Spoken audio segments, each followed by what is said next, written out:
Thanks, Chairperson. Thanks, Minister, and welcome to the committee. I'm struggling to. I was somewhat shocked to hear this decision a week or two ago when it was communicated to the committee that this money message issue had reared its head again. I think 2 years after it was initially told that a money message wasn't required. And it just strikes me the government is, I suppose, at best inconsistent and at worst hypocritical, because there aren't degrees of emergency. There's an emergency or there isn't an emergency. And if the government thinks there's not an emergency, why is it saying that there is in the Dáil and agreeing motions and voting motions and telling us it's going to announce the dividend all in terms of incentives and measures next week? So you can't have it both ways. There is an emergency or there isn't an emergency. And if there is one, why are we even debating this?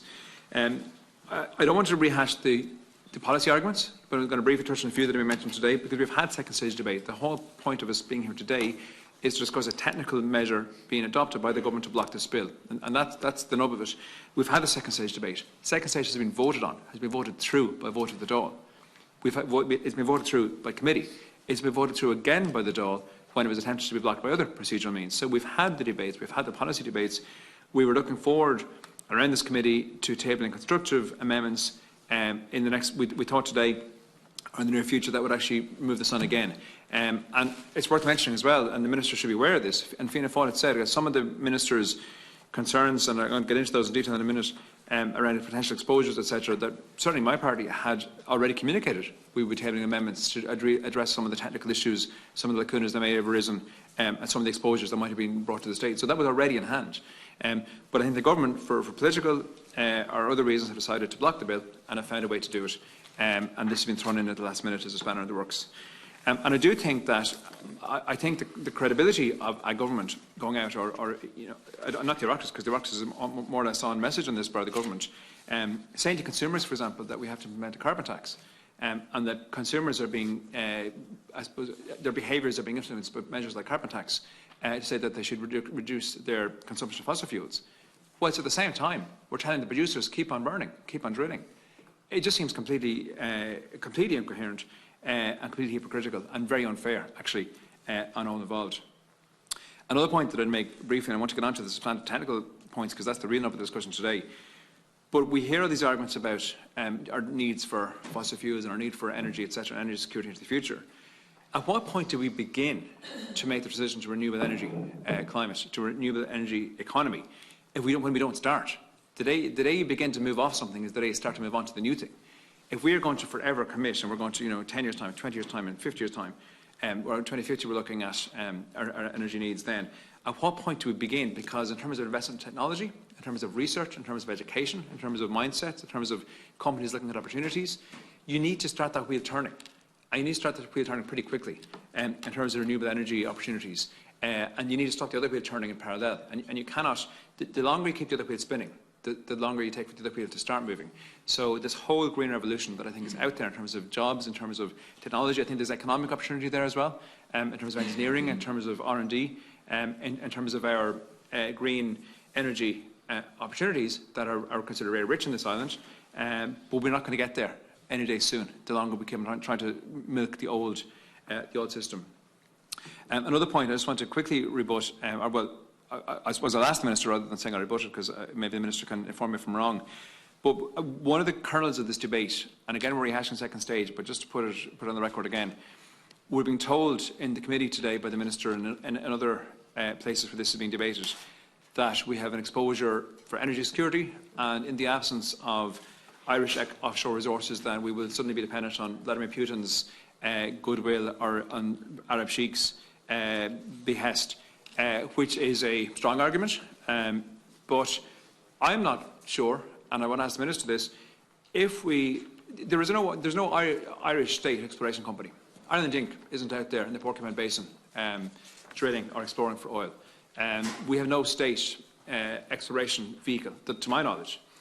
We've people like Exxon and Chinese exploration companies bidding for licenses and winning licenses in some cases, who then, as I understand it, can pretty much sell it to the highest bidder, who can then explore it, extract it, and sell it on. And Deputy Ryan, I think, alluded to some of this a few moments ago as well. So, Minister, is there any guarantee? Because if what you're saying is correct, and I'm giving it a good hearing, and I think there's an argument to be made there in terms of energy security. I'm not convinced by it, but I think there's an argument to be made. Why are you not bringing forward a bill ring fencing all those future fines for the Irish state?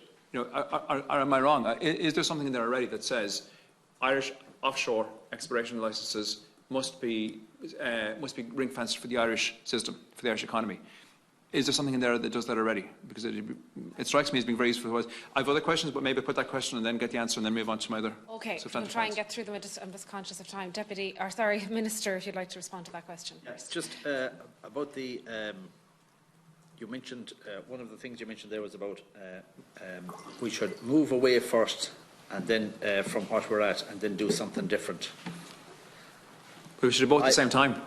I would say that what we should do is we should move away first, and that's what we're doing. If you take today electricity, 32% of it is renewable, whereas in 2003 it was 3%. So we are moving. We are moving in the area of transport. We are moving. We are making progress. So I think it's important that people understand, and the rhetoric is that we're doing nothing or nothing is being done. A lot of work is being done. And I think that is very important to stress that again.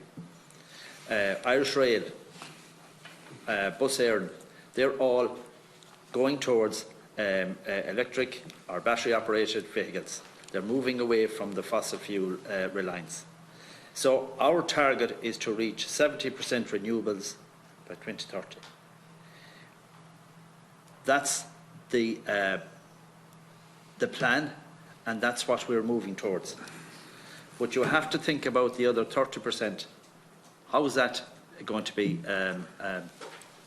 kept in play?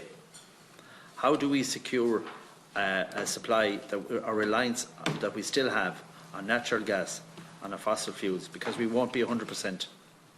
So that's the debate. And what I've been saying here all day is we have to do this in a structured way. And I agree that we just cannot do one and finish it and then stop the other. We have to transition it. And that's the word. We have to transition. Okay. We have to do it in a fair way. And we have to do it in a very balanced way.